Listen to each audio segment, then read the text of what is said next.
یا وہ میرے سامنے کوئی معقول وجہ بیان کرے۔ کچھ زیادہ دیر نہ گزری تھی کہ اس نے آ کر کہا، میں ایک ایسی خبر لایا ہوں کہ آپ کو اس کی خبر ہی نہیں، اور میں اس سبا کی ایک سچی خبر آپ کے پاس لایا ہوں۔ میں نے دیکھا ہے کہ ان کی بادشاہ ایک عورت ہے جسے ہر قسم کی چیز سے کچھ نہ کچھ دیا گیا ہے، اور اس کا تخت بھی بڑا عظیم ہے۔ میں نے اسے اور اس کی قوم کو اللہ تعالیٰ کو چھوڑ کر سورج کو سجدہ کرتے ہوئے پایا ہے۔ شیطان نے انہیں بہلا پھسلا کر سیدھے راستے سے ہٹا دیا ہے، پس وہ ہدایت پر نہیں آتے کہ اسی اللہ کو سجدہ کرے جو آسمانوں اور زمینوں کی پوشیدہ چیزوں کو باہر نکالتا ہے، اور جو کچھ تم چھپاتے اور ظاہر کرتے ہو وہ سب کچھ جانتا ہے۔ ہدہد نے اللہ تبارک و تعالیٰ کی یہ صفات اس لیے بیان کی کہ یہ اپنی حس کے ذریعے زمین میں پانی والے حصے کا پتہ چلا لیتا ہے۔ سلیمان علیہ السلام کو بھی یہی ہدہد بتایا کرتا تھا کہ پانی کہاں ہے، پھر آپ جن کے ذریعے پانی نکلواتے تھے۔ یہ اطلاع سن کر سلیمان علیہ السلام حیران ہوئے۔ آپ نے ہدہد سے کہا، ابھی ہم تمہاری بات کی تصدیق کر لیتے ہیں۔ سورہ نمل آیت 27 اور 28 میں ہے۔ سلیمان نے کہا، اب ہم دیکھیں گے کہ تم نے سچ کہا ہے یا تو جھوٹا ہے۔ میرے اس خط کو لے جا کر انہیں دے دے، پھر ان کے پاس سے ہٹا اور دیکھ کہ وہ کیا جواب دیتے ہیں۔ ہدہد وہ خط لے کر ملکہ بلقیس کے محل پہنچا۔ خط اس کے سامنے گرا کر خود دیوار پر جا بیٹھا۔ خط دیکھ کر ملکہ بلقیس نے کہا، وہ کہنے لگی، اے سردارو، میری طرف ایک خط ڈالا گیا ہے جو سلیمان کی طرف سے ہے، اور جو بخشش کرنے والے مہربان اللہ کے نام سے شروع ہے، یہ کہ تم میرے سامنے سرکشی نہ کرو اور مسلمان بن کر میرے پاس آ جاؤ۔ اس نے کہا، اے میرے سردارو، تم میرے اس معاملے میں مجھے مشورہ دو۔ میں کسی امر کا قطعی فیصلہ جب تک تمہاری موجودگی اور رائے نہ ہو نہیں کیا کرتی۔ اور سب نے جواب دیا کہ ہم طاقت اور قوت والے، سخت لڑنے بھیڑنے والے ہیں، آگے آپ کو اختیار ہے، آپ خود ہی سوچ لیجئے کہ ہمیں آپ کیا کچھ حکم فرماتی ہیں۔ اس نے کہا کہ بادشاہ جب کسی بستی میں گھستے ہیں تو اسے اجاڑ دیتے ہیں، اور وہاں کے باعزت لوگوں کو ذلیل کر دیتے ہیں، اور یہ لوگ بھی ایسا ہی کریں گے۔ میں انہیں ایک ہدیہ بھیجنے والی ہوں، پھر دیکھ لوں گے کہ قاصد کیا جواب لے کر لوٹتے ہیں۔ ملکہ بلقیس یہ اندازہ کرنا چاہتی تھی کہ سلیمان علیہ السلام کس قسم کے بادشاہ ہیں، اور یہ کہ وہ ان کے خلاف لڑ سکیں گے یا نہیں۔ چنانچہ اس نے فلسطین کی طرف بے شمار تحفے روانہ کیے تاکہ لڑائی کی نوبت نہ آئے۔ لیکن جب یہ تحفے سلیمان علیہ السلام کے پاس پہنچے تو آپ غضبناک ہو گئے۔ بس جب قاصد سلیمان علیہ السلام کے پاس پہنچا تو آپ نے فرمایا، کیا تم مال سے مجھے مدد دینا چاہتے ہو؟ مجھے تو میرے رب نے اس سے بہت بہتر دے رکھا ہے جو اس نے تمہیں دیا ہے، بس تم ہی اپنے تحفے سے خوش رہو۔ جاؤ، ان کی طرف واپس لوٹ جا، ہم ان کے مقابلے پر وہ لشکر لائیں گے جن کے سامنے پڑنے کی ان میں طاقت نہیں، اور ہم انہیں ذلیل و بس کر کے وہاں سے نکال باہر کریں گے۔ کاشف ان کا جواب سن کر اور یہ صورتحال دیکھ کر دہشت زدہ ہو گئے۔ انہوں نے بلقیس کے پاس جا کر ساری حقیقت بیان کر دی۔ مالک بلقیس نے انہیں پیغام بھجوایا کہ ہم اسلام قبول کرنے کے لیے تیار ہیں۔ سلیمان علیہ السلام تک اس کا پیغام پہنچا تو آپ اپنے درباریوں کی طرف متوجہ ہوئے۔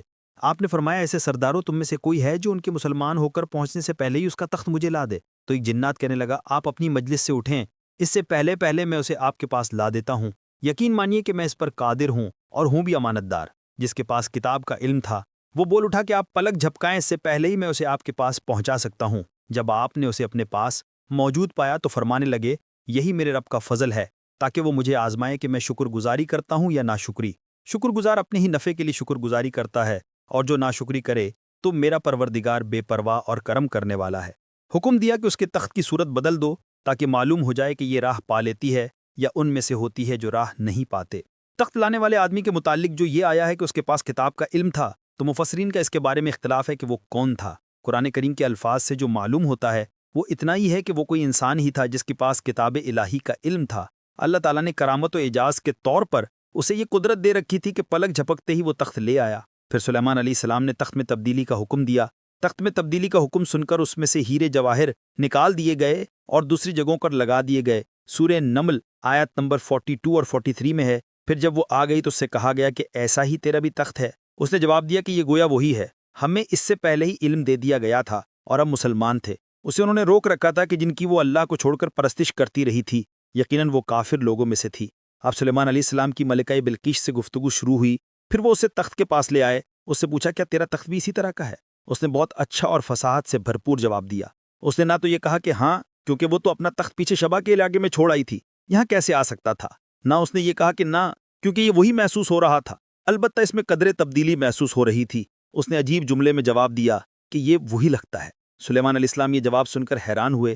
اب آپ نے اسے اپنی سلطنت کا غلبہ دکھانے کے لیے ایک ایسا منظر دکھایا جو کسی بشر نے آج تک نہیں دیکھا۔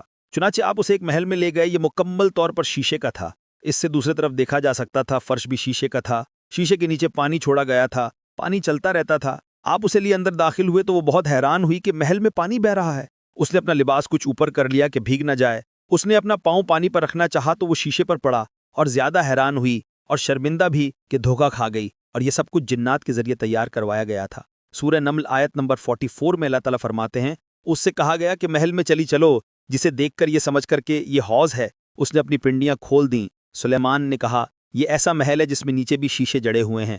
کہنے لگی، میرے پروردگار، میں نے اپنی جان پر ظلم کیا، اب میں سلیمان کے ساتھ اللہ رب العالمین کی فرما بردار بنتی ہوں۔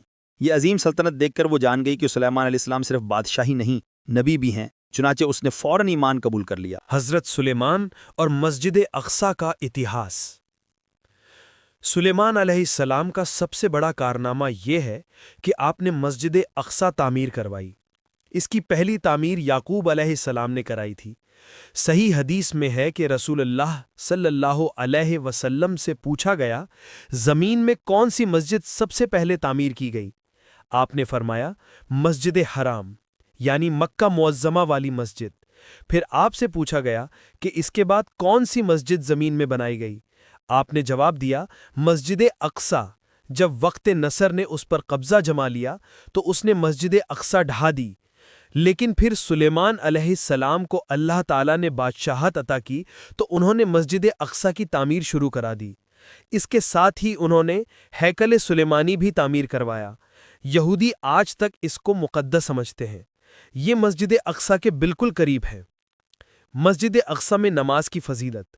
مسجد اقصیٰ کے فضیلت میں بہت سی روایت ملتی ہیں، جیسا کہ رسول اللہ صلی اللہ علیہ وسلم کا ارشاد ہے، مسجد حرام میں ایک نماز کا ثواب 1,00,000 نمازوں کے برابر ہے۔ مسجد نبوی میں ایک نماز کا ثواب 1000 نماز کے برابر ہے، اور مسجد اقصیٰ میں 500 نمازوں کے برابر ثواب ملتا ہے۔ حضرت سلیمان علیہ السلام کی وفات۔